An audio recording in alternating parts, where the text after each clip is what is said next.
ఇస్తున్నాము.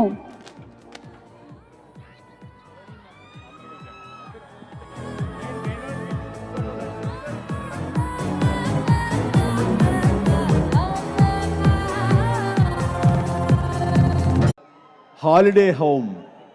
ఎందుకంటే ప్రతి ఒక్కడు అంటారు ఇది రిటైర్మెంట్ అయిన తర్వాత సెటిల్ అవ్వాల్సినటువంటి ఒక చక్కటి స్వర్గధామం ఈ విశాఖపట్నం, ఈ వాల్టేర్.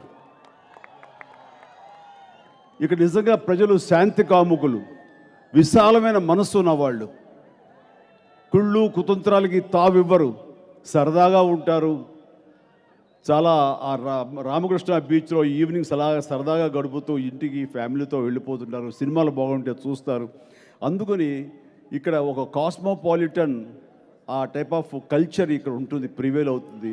అది ప్రతి ఒక్కరిలోనూ కనపడుతుంటుంది, ఆ డిగ్నిఫైడ్ బిహేవియర్. అందుకనే నాకు ఇక్కడ సెటిల్ అవ్వాలని అనిపిస్తుంటుంది. అందుకని ఇప్పుడు చెప్తాను, ఇన్నాళ్ళు మాట మాత్రమే అన్నాను, ఈ మధ్య ఒక స్థలం కొనుక్కున్నాను.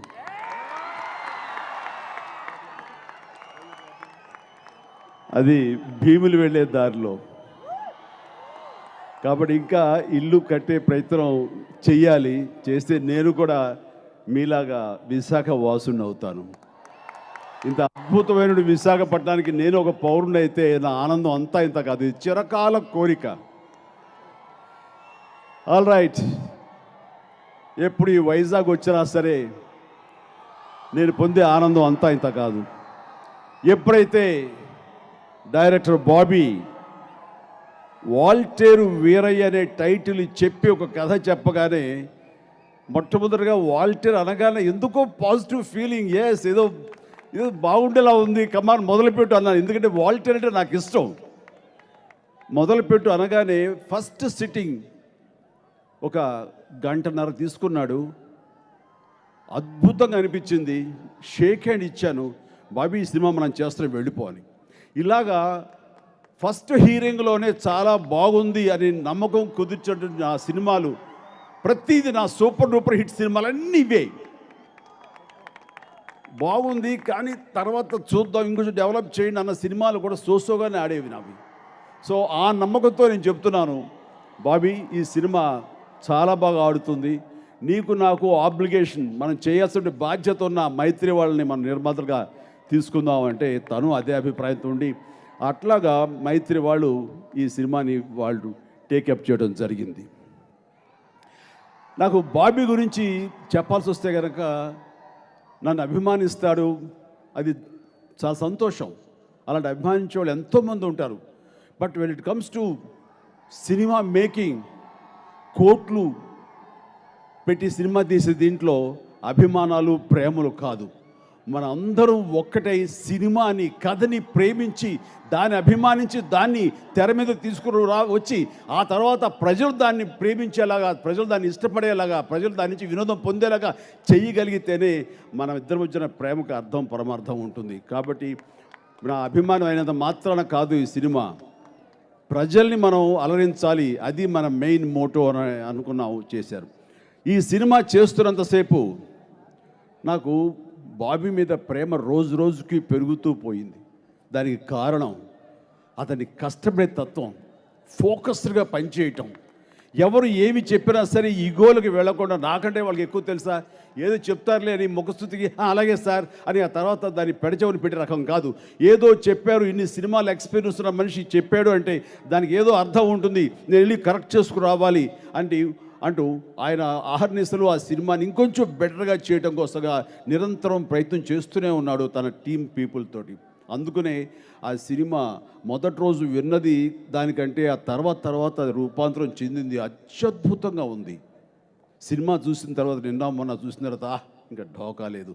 ఇది ప్రతి ఒక్కళ్ళని, అటు ఆ క్లాసు ఈ క్లాసు అని కానీ, అటు లేడీస్ అని కానీ, ఇటు యంగ్స్టర్స్ అని కానీ, ఈ తేడాలు లేకుండా ప్రతి ఒక్కరిని అలరించే సినిమా ఈ వాల్టేరు వీరయ్య. నాకు బాబీలో నలుగురు నిష్ణాతులు కనిపించారు. ఒకడు కథకుడు, రెండవ వాడు రచయిత, 3 స్క్రీన్ ప్లే రైటర్, ఆ తర్వాత 4వ వ్యక్తే డైరెక్టర్. ఆ తర్వాతే అతని అభిమానాన్ని చూస్తాను నేను.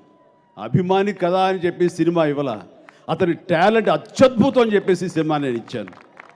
నా నమ్మకాన్ని వమ్ము చేయకుండా నేను పెట్టుకున్న నమ్మకానికి అంతకంతగా ఈ సినిమాని ఈరోజున మాకు అందరికీ అప్పచెప్పాడు.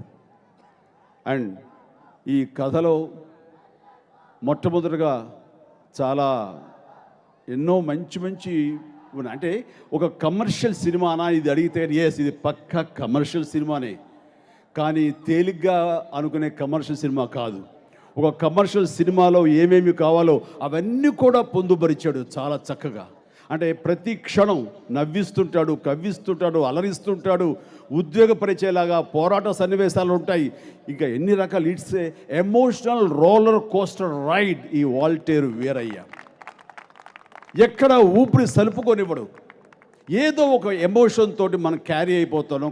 కొంచెంసేపు అయ్యేసరికి ఇది సినిమాలో మన సినిమా చూస్తున్నాం అన్న ఫీలింగ్ రాదు. ఇదిరా సినిమా అంటే, ఈ సినిమా కోసం కదా ఇన్నేళ్ళు బట్టి మనం ఎదురు చూస్తున్నాం. ఇలాంటి కమర్షియల్ సినిమా వచ్చి ఎన్ని సంవత్సరాలు అయ్యిందని చెప్పేసి ప్రతి వాళ్ళ చేత అనిపిస్తాడు బాబీ. నా సినిమాల గురించి ముందస్తుగా నాకు చెప్పుకునే అలవాటు చాలా చాలా తక్కువ. ఉంటే కనుక మా ప్రయత్నం మేము చేసాము, అది అలరిస్తుందని అనుకుంటున్నాము, అలాంటి ఆశాభావంతో ఎదురు చూస్తున్నాము, మీ ఆశీస్సులు తప్పకుండా లభిస్తాయి అనుకుంటున్నాము అంటూ కొంచెం జాగ్రత్త, రేపు తప్పించుకునే మాటలు మాట్లాడుతారు, కానీ ఈ సినిమాకు మాత్రం ఆ అవసరం లేదు.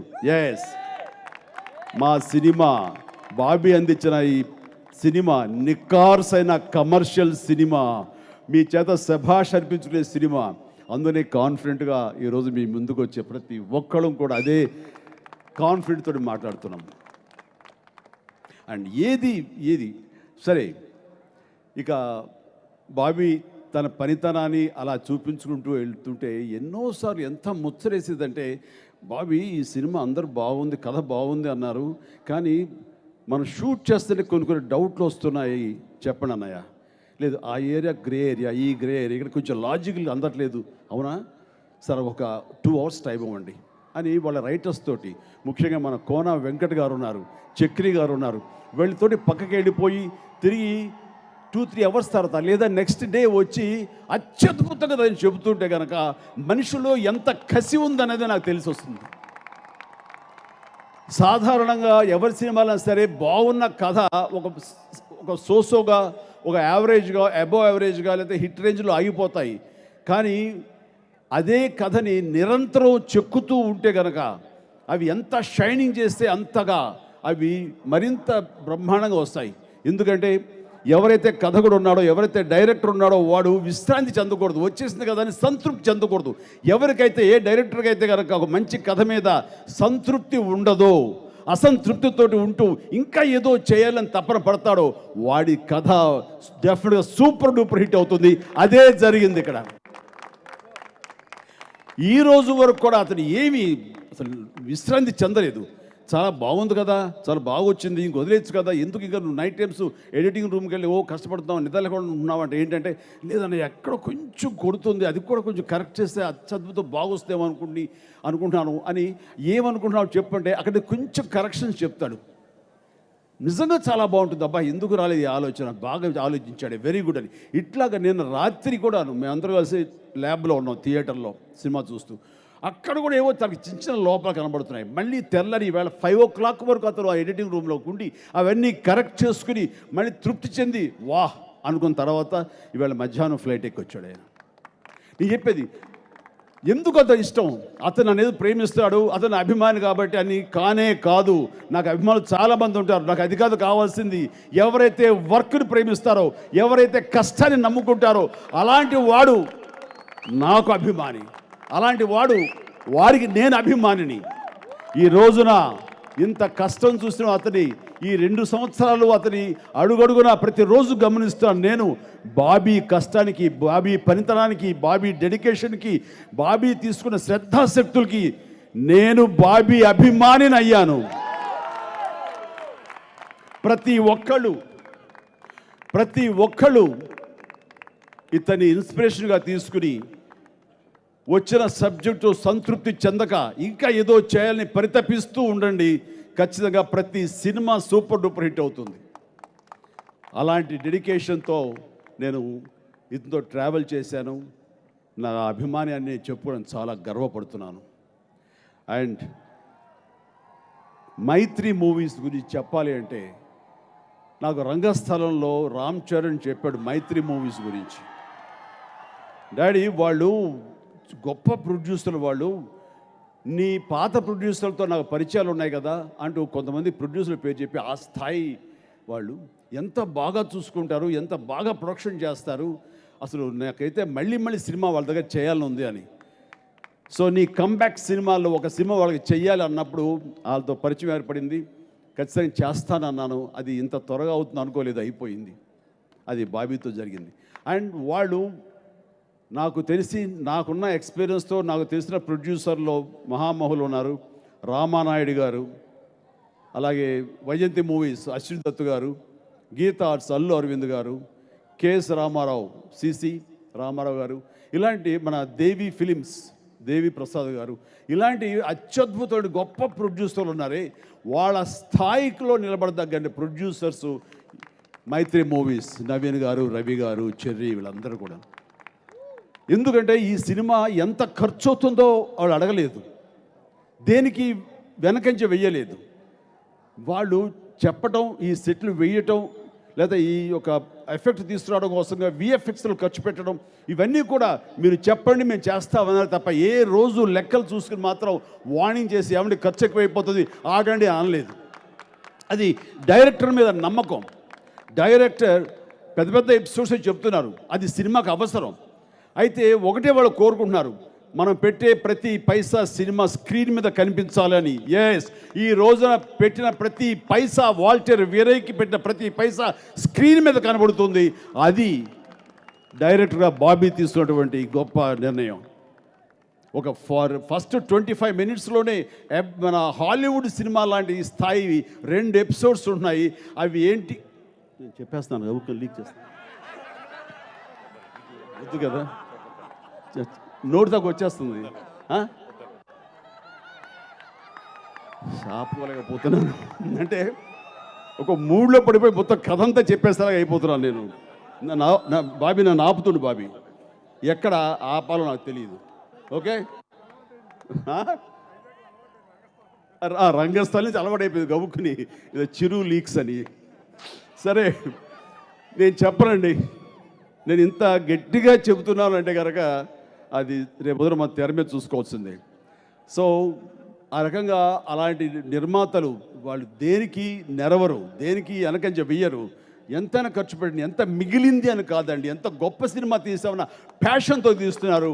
అదే నేను ప్రతి క్షణం అంటూనే ఉంటాను, ప్లీజ్ నవీన్, ఇంత ఖర్చు పెడుతున్నారు, సినిమా మీద సినిమా తీస్తున్నారు, వరుస సినిమాలు తీస్తున్నారు. ఇలా తీసిన వాళ్ళు గతంలో కొంతమంది దెబ్బతిన సందర్భాలు ఉన్నాయి. ఆ ఎక్స్పీరియన్స్ తోటి నేను చెప్తున్నాను, మీలాంటి వాళ్ళకి ఈ ఇండస్ట్రీకి కావాలి, మీలాంటి వాళ్ళు ఈ ఇండస్ట్రీ ముందుకు అలా సాగిపోవడానికి మీలాంటి వాళ్ళందరూ కూడాను బాగుండాలి. సో ఎప్పుడు తొందరపడి పనులు చేయొద్దు, హేస్టీ డెసిషన్స్ తీసుకోవద్దు, కంపోజ్గా చేయండి, సినిమా తర్వాత సినిమా చేయండి అని నేను వాళ్ళకి చెప్తూనే ఉంటాను. వాళ్ళకి ఎందుకంటే అలాంటి ప్రొడ్యూసర్ నిలబెట్టుకోవడం అనేది మన అందరి బాధ్యత, మన ఇండస్ట్రీ బాధ్యత. అలాంటి ప్రొడ్యూసర్లు ఉండాలి మనకి నిజంగానే. వండర్ఫుల్ పీపుల్ వీళ్ళందరూ. అండ్ అనుకోకుండానో లేదా అనుకునో నాకు తెలియదు, కానీ ఇంతవరకు ఇన్ని సంవత్సరాల, ఇన్ని దశాబ్దాల తెలుగు చలనచిత్ర పరిశ్రమలో ఒక నిర్మాత ఒకే రోజు 2 భారీ చిత్రాలు రిలీజ్ చేయడం అనేది ఎప్పుడు జరగలేదు. అది ఫస్ట్ టైం జరిగింది. వీళ్ళు ఖర్చుకి ఏమాత్రం వెనకంజ వేయటం లేదు. అండ్ ఎంత భారీగా ఖర్చు పెట్టడానికి కూడా ఏమాత్రం వెనకంజ వేయటం లేదు. 2 ఒకేసారి రిలీజ్ అవడానికి కూడా ఏమాత్రం బెదరట్లేదు, నెరవటం లేదు. ఏమై ఉంటుంది వీళ్ళ ధైర్యం అంటే ఆ సబ్జెక్ట్ మీద కాన్ఫిడెన్స్. ఖచ్చితంగా ప్రేక్షకులు 2 సినిమాల్ని ఆదరిస్తారని నమ్మకం. సో వాళ్ళు బాగుండాలి, తద్వారా పరిశ్రమ బాగుంటుంది. కాబట్టి వాళ్ళు సంక్రాంతి రిలీజ్ చేయబోయే 2 సినిమాలు, అటు వీరసింహారెడ్డి అలాగే వాల్టర్ వీరయ్య, ఈ 2 సినిమాలు పెద్ద విజయం సాధించాలని మనస్ఫూర్తిగా ఈ వైజాగ్ సాక్షిగా నేను కోరుకుంటున్నాను. సార్, మీకు 2 కళ్ళు లాంటివి. మీకు 2 సినిమాలు సూపర్ డూపర్ హిట్లు అవుతాయి. మిమ్మల్ని చూసుకుని చాలామంది కూడాను కూలిపోయే పరిస్థితి వస్తుంది. బట్ వద్దు, మీరు వాళ్ళు ఇచ్చే ప్రశంసల్ని మీరు ఫ్యూయల్ లాగా తీసుకుని ముందుకు సాగిపోండి, రాకెట్లా దూసుకుపోండి. All the very best for both the movies. Right, ఇక ఈ సినిమా కథ అనుకున్నప్పుడు మాస్ మహారాజా రవితేజ, నా బ్రదర్, ఆజ్కా గుండారాజులో ఒక స్నేహితుడి వేషం వేశాడు. అంత హిందీలో మాట్లాడేవాడు అంట. బాంబేలో పుట్టి పెరిగాడు. ఇందాక బెజవాడ అన్నాడు కానీ బెజవాడ కాదండి, బాంబే. ఇక్కడ లోకల్ అనిపించుకోవడం కోసం ఆ మాట అన్నాడు.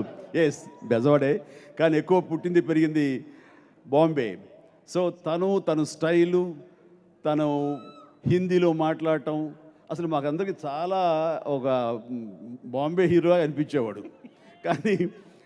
కానీ అమితాబ్ని ప్రేమించేవాడు. ఇటు సౌత్కి వస్తే కనుక నేనంటే ఇష్టం అని అప్పటి నుంచి చెప్తుండేవాడు, మా సినిమాలు చూసి ఇదేనని. అండ్ అలాంటి రవితోటి ఆ సినిమా చేసే అవకాశం నాకు లభించింది. ఇది ఉండి నువ్వు తక్కువ కాదు, ఏదంతా వేతి నన్ను మాట్లాడండి కాదు ఇది కదా.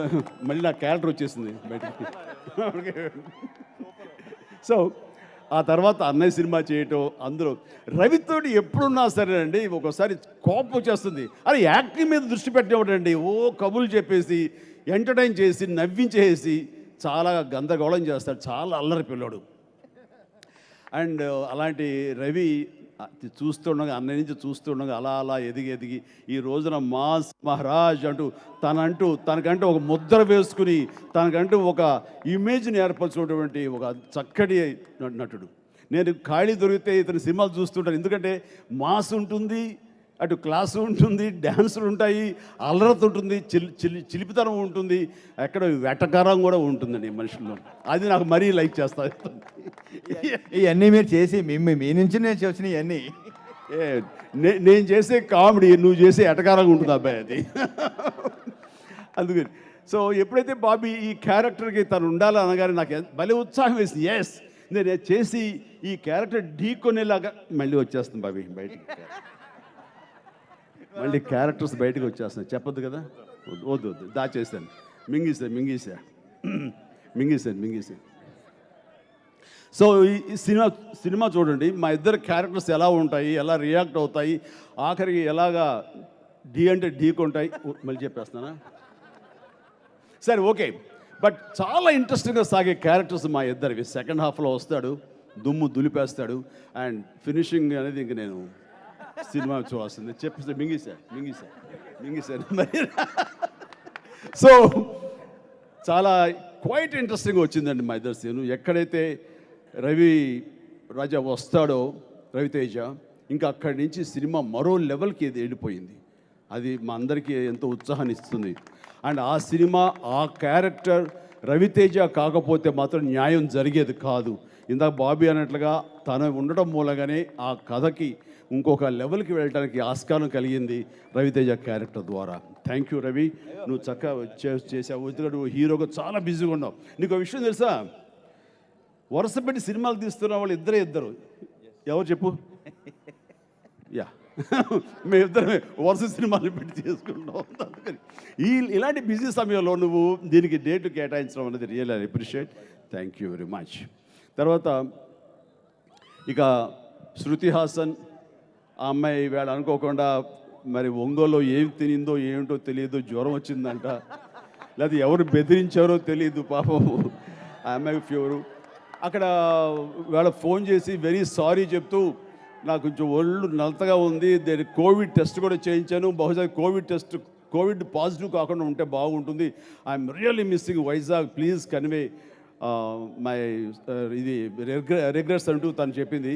సో అందరి తరపున శృతి, నువ్వు త్వరగా కోరుకుంటున్నాను. I wish you speedy recovery. Okay, తను కూడా చాలా బాగా చేసిన సినిమాలో ఒక కేవలం హీరోయిన్లు గ్లామర్ కోసమే ఉంటారు, తను గ్లామర్ కాదు, కేవలం ఇందులో గ్లామర్తో పాటు ఇందులో ఒక యాక్షన్ సీక్వెన్స్లోనూ కథలో కూడా తనకి ఇంపార్టెన్స్ ఉంది. ఆ తర్వాత పాపం ఆ -8 degreesలో తను ఆ చీర కట్టుతోటి అక్కడ మంచులో డ్యాన్స్ చేస్తుంటే వణికిపోయేది, చాలా బాధ అనిపించేసింది. కానీ సినిమా చూసిన తర్వాత, సాంగ్స్ చూసిన తర్వాత మాత్రం ఆ పిల్ల ఆ వణుకు అది బాధ ఎట్లా నొక్కిపెట్టిందో తెలియదు, కానీ చాలా గ్లామర్గా వావ్ క్యూట్గా అనిపించింది. హ్యాట్స్ ఆఫ్ శృతి, నీ ప్రొఫెషనలిజానికి హ్యాట్స్ ఆఫ్. అండ్ దెన్ ఇక క్యాథరిన్ ఈ సినిమాలో చాలా ఇంపార్టెంట్ అయిన ఇది తను పోషించింది. వెరీ గుంభనంగా ఉండే క్యారెక్టర్, వెరీ కంపోజ్డ్ క్యారెక్టర్. ఆ క్యారెక్టర్ రవి ఏవైతే అనుకున్నాడో అది ఆ అమ్మాయి ద్వారా మనం రాబట్టగలిగాము. వెరీ కీలకమైన పాత్ర. అందుకనే మన బాబీ ఆ క్యారెక్టర్ని బయటికి చెప్పడానికి రెడీగా లేడు. అండ్ నేను చెప్పానా? చెప్పదు. ఓకే, చెప్పాలి. సో అది చాలా మంచి క్యారెక్టర్. ఆ క్యారెక్టర్కి నిండుదనాన్ని తీసుకొచ్చింది. ఆ క్యారెక్టర్ సెంటిమెంట్ని అద్భుతంగా పోషించింది, పండించింది.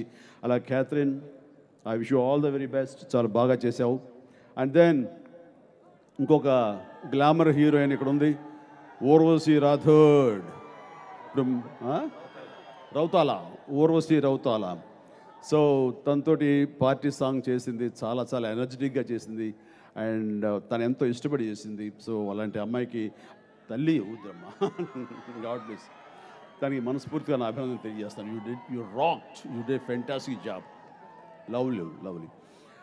అండ్ దెన్ ఇక ముఖ్యంగా చెప్పాల్సి వస్తే దాని తర్వాత ఇంపార్టెంట్ ఆర్టిస్టులుగా ప్రకాష్ రాజ్ అండ్ బాబీ సింహ, వీళ్ళిద్దరు కూడాను నేషనల్ అవార్డు పొందిన యాక్టర్స్. వాళ్ళిద్దరికీ జాతీయ అవార్డులు వచ్చినాయి బెస్ట్ యాక్టర్గా. వాళ్ళిద్దరూ తమిళనాడు నుంచి వచ్చాడు బాబీ సింహ, అతను ఇందులో ఒక విలను, అలాగే ప్రకాష్ రాజ్ కూడా ఒక విలన్ అని అన్నారు. బట్ నిజానికి ఈ బాబీ సింహ తెలుగువాడని తెలిసింది వచ్చిన తర్వాత. నా అభిమాని అంటున్నాడు, ప్రతి సినిమాలో డైలాగులు చెప్తున్నాడు, పాటలు పాడేస్తున్నాడు. నువ్వు తమిళనాడు కదా అంటే, లేదు సార్ తమిళనాడుకి వెళ్ళామని నాన్నగారి పని వృత్తిరీత్యా మాది ఇది కృష్ణా జిల్లా అని చెప్పుకుంటూ వచ్చాడు. అతను ఈ సినిమాలో చాలా చక్కగా నటించాడు. అండ్ అందుకు అతను నేషనల్ యాక్టర్ అయ్యాడు అని అనుకున్నాం మేమంతా. అండ్ అతను అలాగే ప్రత్యర్థులుగా ప్రతినాయకులుగా ప్రకాష్ రాజ్, వండర్ఫుల్ పెర్ఫార్మెన్స్. ప్రకాష్ రాజ్ వాడు సామాన్యుడు కాడు, ఏ పాత్రలో సరే ఒదిగిపోగలడు, దాన్ని రప్పించగలడు, మెప్పించగలడు. ఆ రకంగా ప్రకాష్ రాజ్ ఇందులో చాలా చక్కగా 2 షేడ్స్ ఉన్న పాత్రని వేసాడు. తను చాలా బాగా చేశాడు Prakash Raj. And they have done good job and hats off. And then మరీ ముఖ్యంగా రాజేంద్ర ప్రసాద్ గారు, ఎవరి వలనైతే ఈ సినిమా ముందు ప్రారంభమవుతుందో, ఒక ప్రాబ్లం క్రియేట్ అయ్యి ఇంట్రెస్టింగ్గా కథని ముందుకు నడిపిస్తుందో ఆ క్యారెక్టర్ రాజేంద్ర ప్రసాద్ అనగానే ఏదో కామెడీ సీన్స్ ఉంటాయి, తర్వాత కమర్షియల్ కాదు. అది ఒక వెరీ డెప్త్ ఉన్న క్యారెక్టర్, ఒక పోలీస్ ఆఫీసర్ క్యారెక్టర్. అది వండర్ఫుల్గా ఉంది. అలాంటి నేను చెప్పను బాబు. అండ్ అది అతను చాలా బాగా రాణించాడు. అండ్ తనతో పాటు మరో క్యారెక్టర్ వెన్నెల కిషోర్ ఈ రోజున రాలేదు. బట్ వెన్నెల కిషోర్కి, రాజేంద్ర ప్రసాద్కి నా అభినందనలు తెలియజేస్తున్నాను. సో ఆర్టిస్టుగా ఇంకా నాతో పాటు అల్లరి చిల్లరగా ఉండే శ్రీనివాసరెడ్డి, సప్తగిరి, శకులక శంకర్, అలాగే ప్రదీప్ రావత్, ఇలా వీళ్ళందరూ కూడాను చాలా చక్కగా బాగా యాక్ట్ చేశారు, భలే నటించారు, అద్భుత నటన కనిపించారని చెప్పలేను. కానీ సెట్లు తినడానికిను నాతో కబుర్లు చెప్పడానికి మాత్రం బాగా ఉపయోగపడ్డారు వాళ్ళు. ఆ రకంగా వాళ్ళకి థ్యాంక్స్. రైట్. సో అలాగా ప్రతి ఒక్కళ్ళు కూడా చాలా చక్కగా ఈ సినిమాలో నటించారు. ఈ సినిమా షూటింగ్ వెళ్ళటం ఒక హాలిడే లాగా, ఒక పిక్నిక్ లాగా ఉండేది నాకు, బికాస్ వీళ్ళందరూ ఉన్నారు కాబట్టి. ఇక టెక్నీషియన్స్ పరంగా చూస్తే కనుక ఫస్ట్ ఆఫ్టర్ బాబీ తర్వాత నేను చెప్పుకోదగినటువంటి మరొక శిష్యుడు, మరొక తమ్ముడు, నాకు బిడ్డలాంటి వాడు దేవిశ్రీ ప్రసాద్ మా ఇంట్లో కురవాడు. మా ఇంటికి చిన్నప్పటి నుంచి సత్యమూర్తి గారితో పాటు ఇంటికి వచ్చి కూర్చునేవాడు. తనకు సరదా అనిపించిన కొన్ని సాంగ్స్ పాడుతుండేవాడు. అలాంటి వాడు ఈ రోజున మన తెలుగు పరిశ్రమలో నెంబర్ 1 అయ్యి ఆల్ ఇండియా లెవెల్లో పుష్ప ద్వారా ఆ అంటావు ఓ అంటావు దగ్గర నుంచి ఆ సాంగ్స్ అన్ని పాడి రక్త కట్టించి శభాష్ మేమందరూ గర్వించే తెలుగు వాళ్ళందరూ గర్వించేంత గొప్ప సంగీత దర్శకుడు అవుతాడని మాత్రం నేను ఊహించలేదు. ఇది నాకు ఊహకు వస్తేనే ఎంతో ఆనందంగా ఉంది. అండ్ తనతో చేయటం అంటే ఎలా ఉంటుందంటే తను ఏదైనా సాంగ్ కంపోజ్ చేసి వచ్చి మా ఇంట్లో వినిపించేసి డ్యాన్స్ కట్టేస్తుంటాడు, మమ్మల్ని డ్యాన్స్ ఆడేయమంటాడు. అన్నీ కూడా విజువల్స్. సో మనిషి ఒక సాంగ్ వచ్చింది అంటే కనుక తను ఎంత ఎనర్జెటిక్గా మారుతాడంటే అంత ఇంత కాదు, ఆ ఎనర్జీ కావాలి. ఇక్కడ ఎవరు కూడా అంటే డబ్బుల కోసం పనిచేయట్లేదు. డబ్బులు ఇస్తారు కావాలి మాకు ఓకే, కానీ డబ్బుల్ని దృష్టిలో పెట్టి ఎవరు పనిచేయట్లేదండి. మీరు ఇచ్చే అభిమానాన్ని, మీరు ఇచ్చే విజయాన్ని ఊహించుకుంటూ మేము అందరం కష్టపడి పనిచేస్తున్నాం. ఏమి కష్టపడి పనిచేసినా సరే మిమ్మల్ని అలరిస్తుంది, మీరు శభాష్ అనిపెట్టారు, మీరు భుజం తడతారు, మీరు ప్రశంసిస్తారు అనే దానికోసమే మేము ఇంత కష్టపడతాం. ప్రతి ఒక్కరు ఇక్కడ కష్టపడతారు. అలాగా డిఎస్పి ప్రతి సాంగ్లో ప్రాణం పెట్టాడు. ప్రతి సాంగ్ తోటి దీనికి దాన్ని మరొక ఎత్తుకు తీసుకువెళ్ళాడు.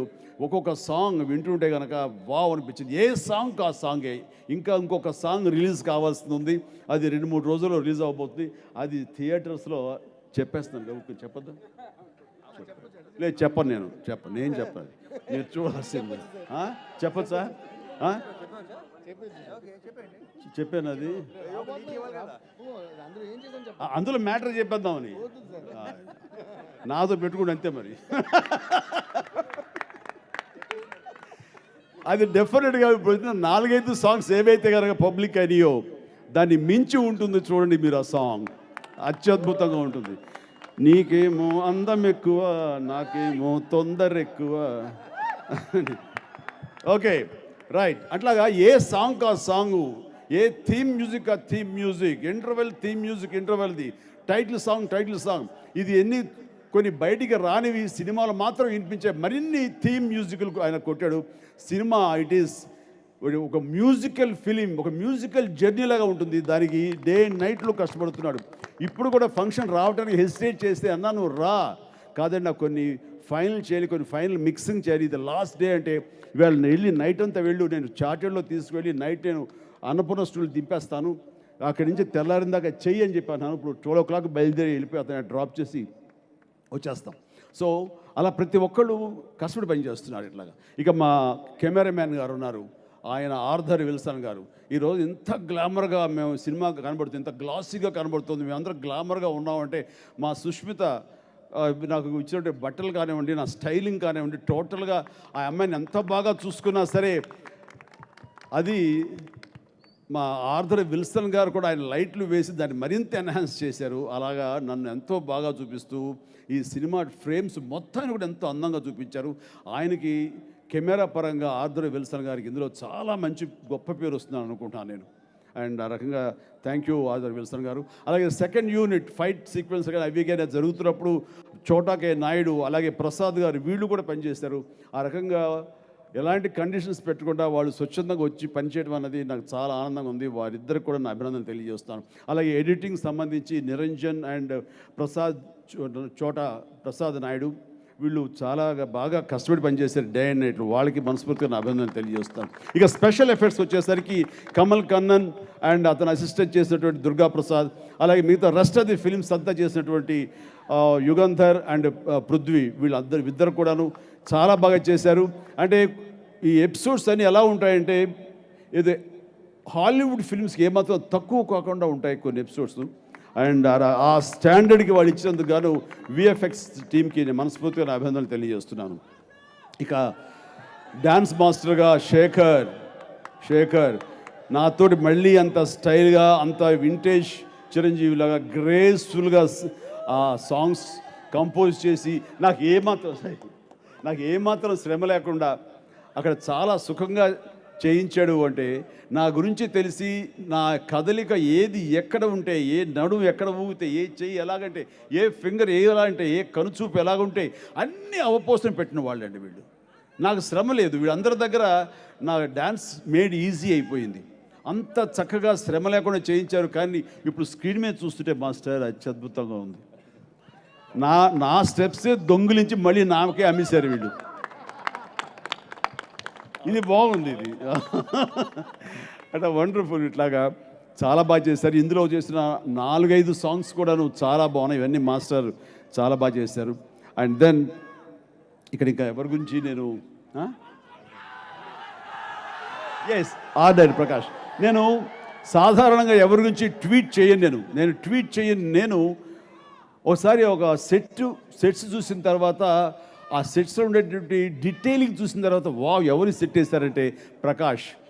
అతను నాకు ఎప్పుడు కనపడ్డేంటి, మహా బిడియొస్తాడండి, కామ్గా ఉంటాడు, ఎక్కువ కనపడ్డాడు. రమ్మనండి అయ్యా అని ఒకసారి మాట్లాడలేటు అతను ముందుకు తీసుకొచ్చి కౌగులించుకుని ఎంత అత్యద్భుతంగా వేసావు ఈ సెట్స్ అంటూ అతని పొగిడి అతని గురించి ట్వీట్ చేసేంత ఇంప్రెస్ అయిపోయాను నేను.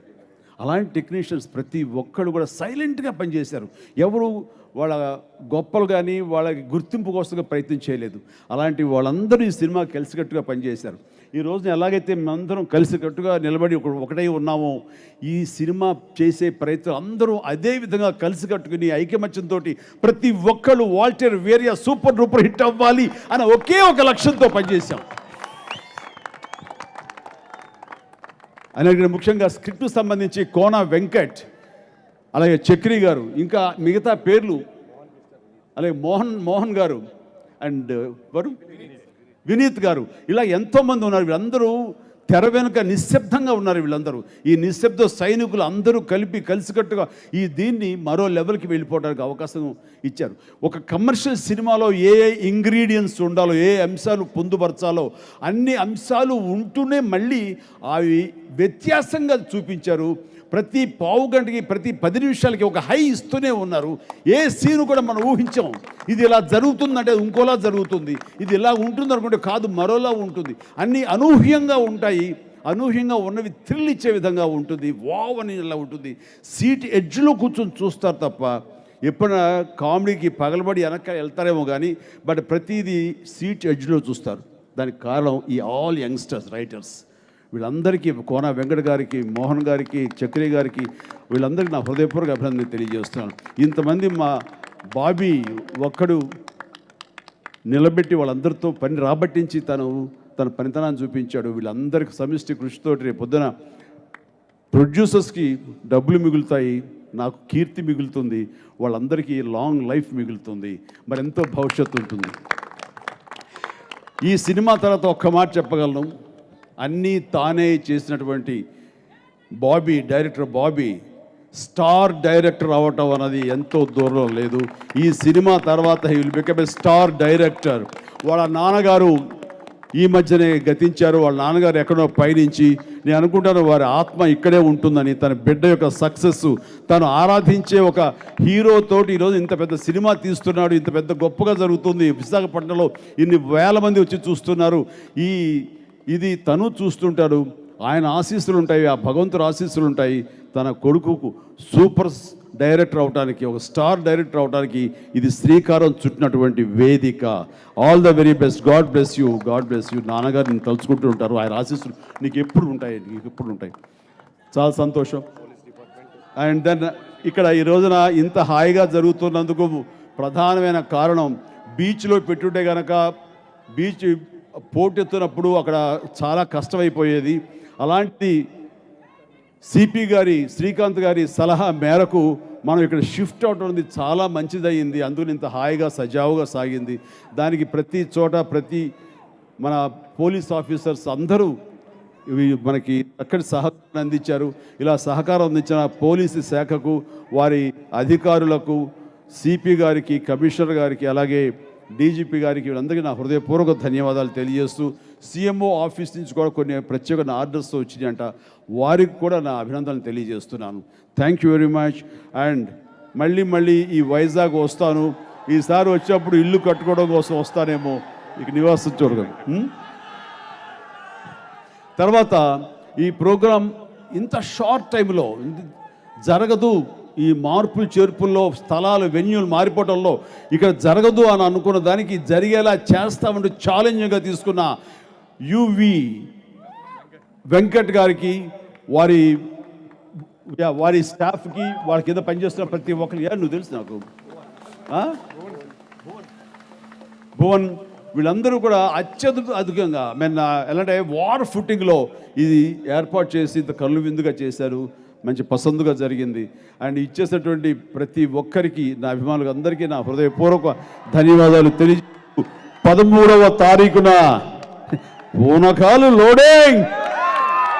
Don't stop seeing, go on seeing. Thank you very much. Love you all.